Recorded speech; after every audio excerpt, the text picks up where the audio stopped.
Sam Cedar on the Majority Report. Ladies and gentlemen, on the phone is the great Mike Stark, formerly of Calling All Wingnuts. He would, and he still does probably, but just as a hobby, call into right-wing talk shows and point out how ridiculous they are. And over the years, Mike Stark has been fearless in trying to bring his video camera and expose the right-wing hypocrisy of people like Bill O'Reilly or Senator George Allen.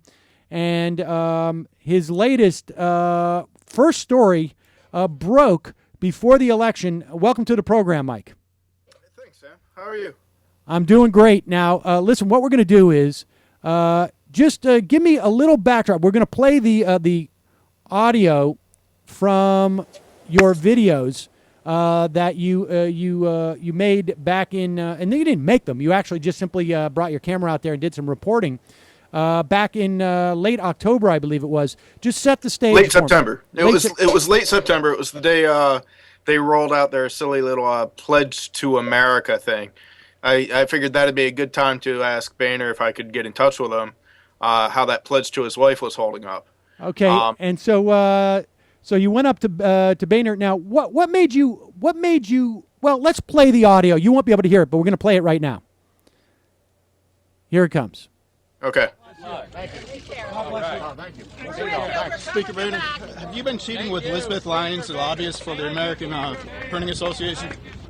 Watch your back, sir. Have you been sleeping with Elizabeth Lyons? Thank you. So you asked him if he'd been sleeping with Elizabeth Lyons. What was his response? Nothing. Zero. Just, I mean, it's too bad people can't see the video because I could have licked the tan off the man if I wanted to. I was that close to him. And he ignored me. I asked him twice, and he just kept walking. I had to step out of his way, otherwise he would have walked right through me. No response at all. So I went home. Now let me ask you this: Why did you ask him that question? I mean, who was this woman? I mean, I don't want you to reveal a source if you can't do that. But I mean, tell me, where did you get this information, or how did it come to you, or did you just make up a name, or what? No. You know, I've been doing that Stark Reports thing up on the Hill, so I hear different things, and this isn't any big secret here in D.C. It was gossip, you know. But then somebody that I've used in the past as a source, who I consider to be reliable, never been burnt by him, not a single time, gave me the name and background on her and a little bit more information. So with that, I decided it was worth at least asking. Okay, now let me just ask you this one question, and again, if you don't feel comfortable telling me this, but is there party affiliation Republican or Democrat? Yeah, I'm not even going to say that. Okay, fair enough. The one thing that I have said so far is that it didn't come from Mike Pence or any of his people. Some of that information had been speculated. I do have a decent relationship with Mike Pence. He knows me when he sees me, and we'll chat here and there. But I didn't think it was fair for people to say that he was my source when he definitely wasn't. Okay. So that's the only thing I've said about my source on this. All right, so you went home after that confrontation with Boehner, and then you called the woman in question, and here's the audio from that. You won't be able to hear it, but here it is. Hi, Elizabeth. My name's Mike Stark. How are you? Listen, I was just with House Minority Leader Boehner, and I asked him about an affair he may be having with you. Before I go to press, I just wanted to give you the opportunity to comment. I'm sorry, what publication are you with? I'm with Stark Reports, Huffington Post, Daily Kos. Okay, I actually have no comment on that. No comment at all? Thank you, Miss Lyons. Bye. So you got a no comment at all on that, and I don't know. I'm not going to judge. I guess if I was having an affair, if I was not having an affair, which is not to imply that I am having an affair, but if I was not having an affair, and someone called me and said, "Are you having an affair with Michelle Bachmann?" Michelle Bachmann. I think I would probably say no.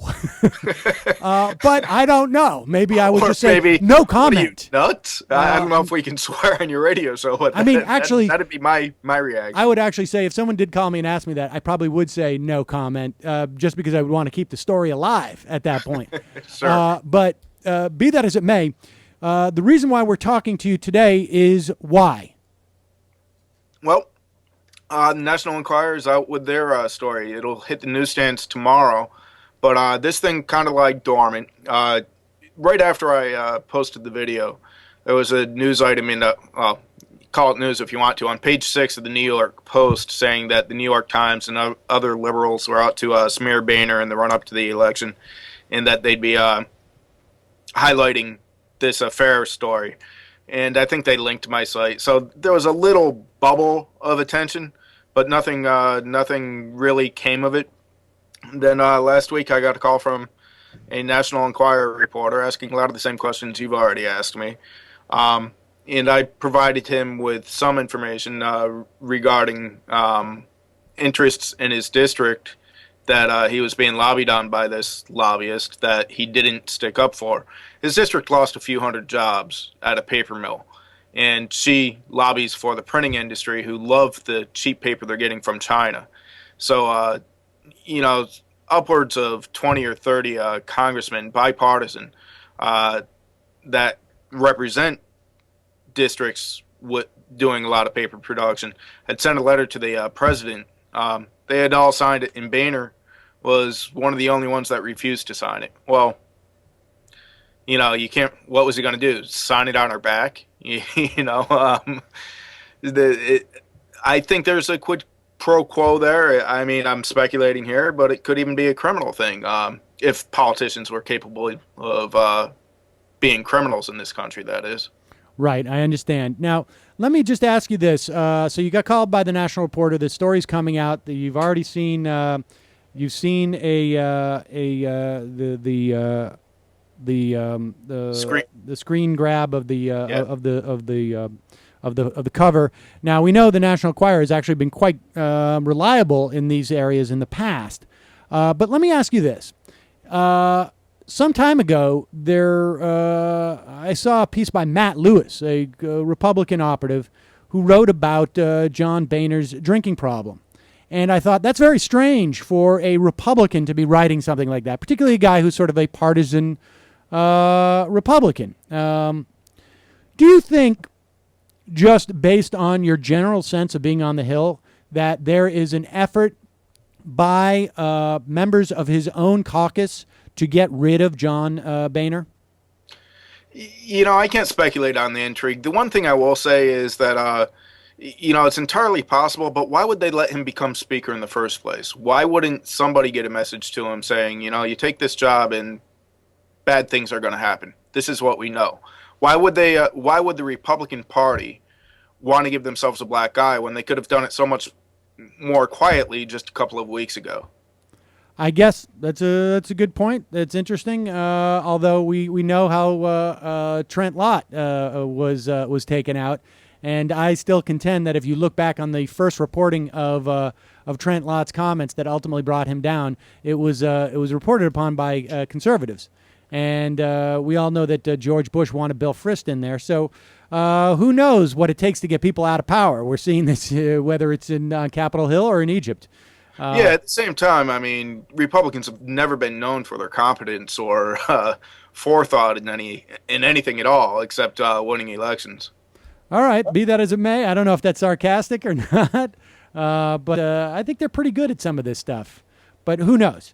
But Mike Stark, congratulations on breaking this story that now seems to be getting substantial play.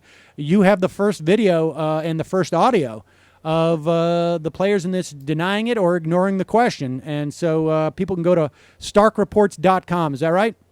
Yeah, I'm going to put a link up to the screen grab of the National Enquirer story so people can get a early look at it. It looks like somebody grabbed one from the newsstand delivery and took a picture of the full article. I'm looking at it right now.